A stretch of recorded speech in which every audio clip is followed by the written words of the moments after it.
Hello students, in this lecture we will see numericals based on positive real function.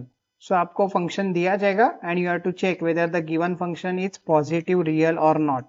That means PRF है कि नहीं, ये आपको test करने का है. लास्ट लेक्चर में जाके देखिए आपने PRF टेस्ट करने के लिए 3 कंडीशंस एनालाइज किए थे. तो वो 3 कंडीशन कौन सी है, उसके बेसिस पे हम लोग ये फंक्शन पॉजिटिव रियल है कि नहीं देखते हैं. तो फर्स्ट कंडीशन रहता है you have to go for poles and zeros plot. तो पोल्स कैसे फाइंड आउट करते हैं? पोल फाइंड आउट करने के लिए you have to make denominator is equal to 0. That means s plus 1 is equal to 0, s is equal to -1. Zeros find out करने के लिए क्या करना पड़ता है? So numerator polynomial is equal to 0. So s plus 3 is equal to 0, s is equal to -3. So आप pole 0 plot कर दीजिए. So sigma and j omega they will represent S plane. And now you plot pole. Pole किधर आया है? -1 पे आया है और 0 किधर आया है? -3 पे आया है. So that means the pole and zeros are in left half of S plane. So first test is pass. So आपको ये लिखने का रहता है हम since pole and zero are in the left half of S plane, first test is pass. Second test कौन सी रहती है? तो सेकेंड टेस्ट रहती है आपके रेसिड्यू टेस्ट. अभी रेसिड्यू टेस्ट कैरी आउट करना जरूरी है क्या? तो वो चेक करते हैं. तो क्या जे ओमेगा एक्सिस के ऊपर कोई पोल है? नहीं. सो रेसिड्यू टेस्ट चाहिए क्या? नहीं. So no need to carry out the residue test on the j omega axis, hence residue test is not carried out. अच्छा, अगर 0 आता था j omega axis के ऊपर तो क्या रेसिड्यू टेस्ट करना जरूरी रहता है? No. Only when your pole is on j omega axis then only the residue test has to be carried out. और अभी थर्ड टेस्ट कौन सा है? सो वो m1 m2 minus n1 n2 वाला. ओके, सो ये फंक्शन मैंने इधर लिख दिया है. And now you separate out it into even and odd part. Even part of numerator, so इसमें क्या आ जाएगा? 3, क्योंकि 3 means s to the power 0 है. Odd part of numerator, so you will have s over here. ये s इधर से आ जाएगा क्योंकि इधर s टू द पावर 1 है. That's why s is nothing but odd part of numerator. So similarly you can find out even part of denominator, that is nothing but 1, and odd part of the denominator is s. और आपका test कौन सा है? सो वो है a omega square और वो होता है m1 m2 minus n1 n2 test. लेकिन ये किधर कैरी आउट किया जाता है? when s is equal to j omega. तो m1 into m2 कर दोगे तो आपको क्या मिलेगा? 3 और n1 into n2, ये n1 होना चाहिए. हाँ, n1 into n2 अगर आप करोगे तो ये हो जाएगा s square but s is equal to j omega. तो आप सब्स्टिट्यूट कर दीजिए s is equal to j omega. So ये हो जाएगा minus j square omega square and j square is -1, so ये हो जाएगा प्लस ओमेगा स्क्वायर. सो आपको a ऑफ ओमेगा स्क्वायर का क्या वैल्यू मिला? 3 plus omega square. Now you go on substituting various values of omega and that values of omega should be positive. So you can substitute omega is 0. अगर omega 0 है तो a omega square क्या आ रहा है? 3. 1 substitute करोगे तो वो भी क्या आ जाएगा? पॉजिटिव हो जाएगा. इधर आ जाएगा 4. सो ओमेगा का आप कोई भी वैल्यू सब्स्टिट्यूट करो, a ऑफ ओमेगा स्क्वायर क्या रहेगा? Positive.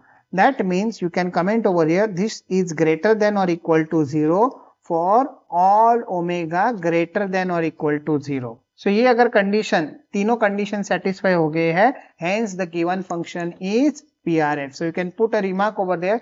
Since all the 3 conditions are satisfied, the function is positive real function.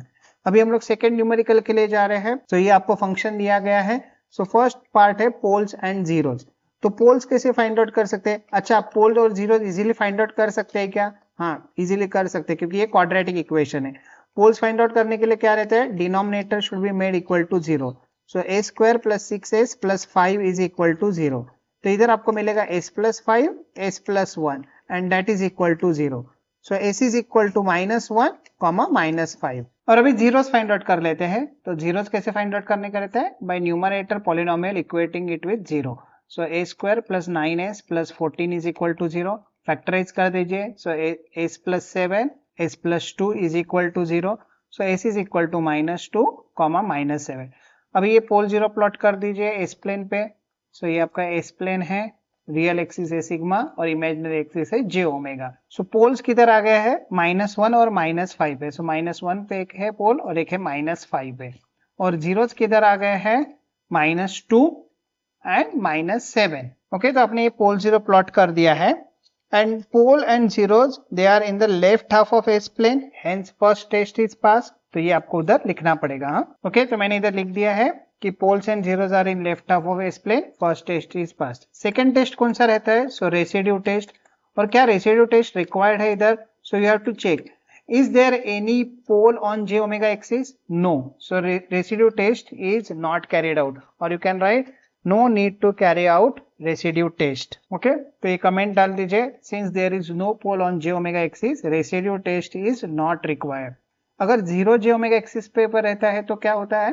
तभी भी रेसिड्यू टेस्ट नहीं चाहिए रहता है। और अभी लास्ट टेस्ट आपको कैरी आउट करने का है, वो m1 m2 minus n1 n2 वाला। तो ये आपका फंक्शन है। Now you identify the even part from the numerator. So even part में इधर क्या आ जाएगा? a square plus 14. So जो even पावर वाले जो टर्म्स रहते हैं इसके, they constitute even part. Odd part क्या आ जाएगा? So 9s. Even part of the denominator क्या आ जाएगा? a square plus 5. और odd part from the denominator क्या आ जाएगा? So ये आ जाएगा 6s. अभी आपको a ओमेगा स्क्वायर कैलकुलेट करने का है, and that is nothing but m1 m2 minus n1 n2. But you need to evaluate this function at s is equal to j omega. So we'll substitute the values of m1, m2, n1 and n2. So ये हो जाएगा a square plus 14 into a square plus 5 minus n1, n2. This will become 54 s square. And this you need to evaluate at s is equal to j omega. So when you multiply, what you will get? S raised to 4. ये हो जाएगा 14 plus 5 19. So 19 s square plus 70 minus 54 s square, and this is at s is equal to j omega. So combining the like terms, what you will get? S raised to 4 minus 35 s square plus 70, and you have to evaluate at s is equal to j omega. अभी आप s is equal to j omega substitute कर दीजिए। So s raised to 4 में जब s is equal to j omega substitute कर देते हैं तो ये हो जाएगा omega raised to 4, a square के जगह पे आ जाएगा minus omega square, so this will become plus 35 omega square. Be careful about this one, s square is minus omega square plus 70, so ये फंक्शन तो आपके पास आ गया है. So you can substitute various values of omega and you have to check the values of a omega square. Omega के कौन से value substitute करने के रहते हैं? So non negative value, so you can start at 0. अगर आप इसमें ओमेगा का वैल्यू 0 सब्स्टिट्यूट करोगे तो आपको वैल्यू मिलेगा 70. अगर आप 1 सब्स्टिट्यूट करेंगे सो आपको पॉजिटिव वैल्यू मिलेगा, वो रहेगा 1 प्लस 35 प्लस 70.